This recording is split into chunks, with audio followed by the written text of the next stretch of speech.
বিসমিল্লাহির রহমানির রহিম। আসসালামু আলাইকুম। জনতা রান্নাঘর থেকে সবাইকে জানাচ্ছি শুভেচ্ছা। আশা করি সবাই ভালো আছেন। আজকে একটি নাস্তা রেসিপি করব, সেটা সকালের হোক আর বিকালের হোক, যাই হোক। সেজন্য এখানে আমি 1 কাপ নিয়ে নিয়েছি ময়দা, আটা দিয়েও করা যাবে। লবণ দিয়ে দিচ্ছি স্বাদ মতন। ময়দা আর লবণটাকে একটু মাখিয়ে নিলাম।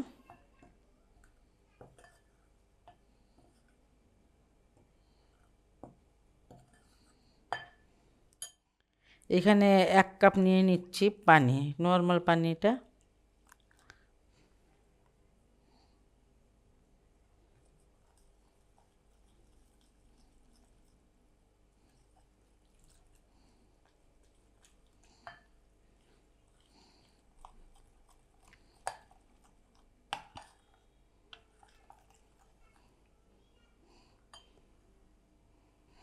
এখানে আমি কিছু কিছু সবজি অ্যাড করতেছি। আর এখানে নিয়ে নিয়েছি আদা রসুনের, মানে কুচি করে আদা রসুন কেটে নিয়েছি 1 চামচ।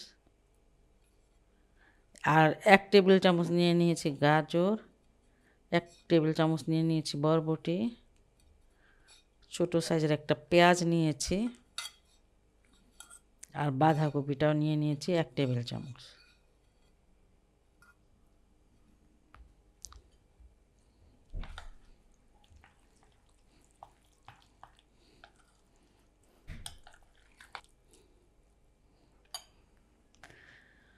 এখানে চিলি ফ্লেক্স দিয়ে দিব আমি 1 চামচ।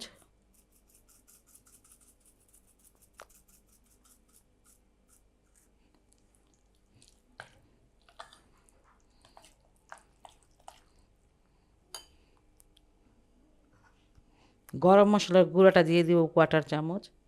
আর এখানে নিয়ে নিয়েছি হট টমেটোর সসটা, সেটা 1 টেবিল চামচ। পানি কিন্তু আরও লাগবে। 1 কাপ ময়দা প্রায় মানে 1/4 কাপ বা 1.5 কাপ পানি লাগে, ময়দাটা বুঝে। এখানে আমি আরেকটু পানি দিয়ে দিচ্ছি, এটা হচ্ছে 1/4 কাপ।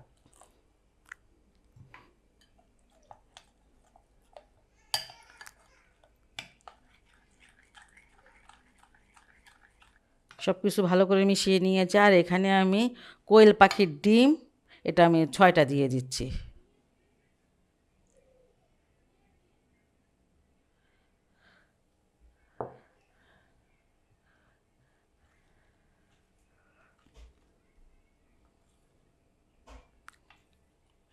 আলতো হাতে একটু মাখিয়ে নিয়েছি।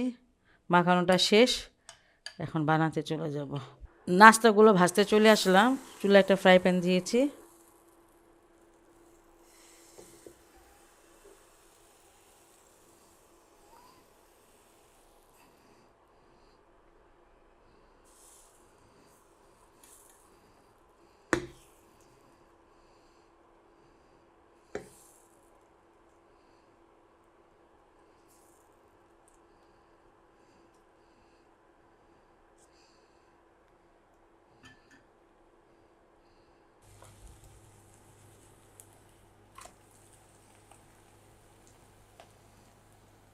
ওই সাইডটাও আমি এই মানে এমন কালার করে ভেজে নেব। 2 দিকে আমি ভালো করে এটা ভেজে নিয়েছি। আর এটা আমি নামিয়ে তারপরে ফোল্ড করে নেব। এটা নামিয়ে নিচ্ছি। খুবই সহজ এবং হেলদি একটা নাস্তা। আপনারা এটা বাসায় অবশ্যই ট্রাই করতে পারেন। আর যদি ভালো লাগে আমার এই রেসিপিটি, তাহলে অবশ্যই আমার চ্যানেলকে লাইক করবেন, সাবস্ক্রাইব করবেন। সবাই ভালো থাকুন, সুস্থ থাকুন, নিরাপদে থাকুন। সবসময় দোয়াটা করি আল্লাহর কাছে। আল্লাহ হাফেজ।